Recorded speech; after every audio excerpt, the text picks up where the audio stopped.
നിനക്ക് ഇത് തന്നെയാണോ പണി? വെറുതെ വീഡിയോ കോളും ചെയ്ത് കുത്തിയിരിക്കും. എടാ രവി, നിനക്ക് ഇപ്പം ഞാൻ വീഡിയോ കോൾ വിളിക്കുമ്പോൾ പുച്ഛമല്ലേ?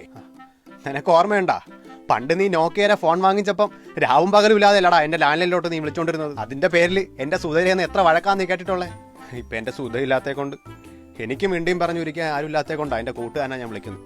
അപ്പൊ അവൻ എന്നോട് മിണ്ടാൻ സമയമില്ല. നിന്റെ പിള്ളേരൊക്കെ എവിടാ?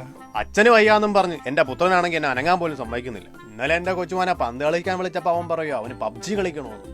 എങ്കിൽ നീ എൻ്റെ അടുത്തേക്ക് വാ. നിന്റെ വീട്ടിൽ ഒറ്റയ്ക്ക് വരാനൊന്നും എൻ്റെ മോൻ സമ്മതിക്കൂല. അവന് എൻ്റെ ആരോഗ്യ കാര്യത്തിലൊക്കെ ഭയങ്കര ശ്രദ്ധയാണ്. അതിന് ഞാൻ വീട്ടിലല്ലടാ, ഞാൻ ഹോസ്പിറ്റലിലാണ്. നിന്റെ ഗ്യാസ് ട്രബിളിന് കുറവൊന്നുമില്ലടാ, അതതിന് കാറ്റുപോറായ. പോടാ കരുതാക്കെടുത്ത് തുളയ്ക്കാതെ. ഞാനേ KJ മെഡിക്കൽ ട്രസ്റ്റ് ഹോസ്പിറ്റലാണ്. ആ ഹോസ്പിറ്റൽ എനിക്കറിയാം. എൻ്റെ മരുമോളുടെ ഡെലിവറി അവിടെ വെച്ചായിരുന്നു. അവിടെ obstetrics, gynaecology, paediatrician, ENT, family medicine ഇതൊക്കെ ഇല്ലേ? എനിക്കറിയാം. അവിടെ പോയിട്ട് നിന്റെ അസുഖം കുറഞ്ഞ? ഇതല്ലടാ, ഇവര് നമ്മളെ പോലെ പ്രായമായ ചെറുപ്പക്കാർക്ക് വേണ്ടി ഒരു ക്ലബ്ബ് നടത്തുന്നുണ്ട്, ഹെൽത്ത് ക്ലബ്ബ്. നമുക്ക് എപ്പോ വേണമെങ്കിൽ ഇവിടെ നിൽക്കാം. നമ്മളെ പോലെ ഒരുപാട് പേര് ഇവിടെ വരുന്നുണ്ട്. നമുക്ക് അവരോടൊപ്പം സമയം ചെലവഴിക്കാം, ഇവിടുത്തെ ആക്ടിവിറ്റീസിൽ പങ്കെടുക്കാം. ഇവിടെ ആകുമ്പോൾ ഫിസിയോതെറാപ്പി ഉണ്ട്, സൈക്കോളജിസ്റ്റുടെ കൗൺസിലിംഗ് ഉണ്ട്, പിന്നെ ഡോക്ടർമാരുടെ സേവനവും.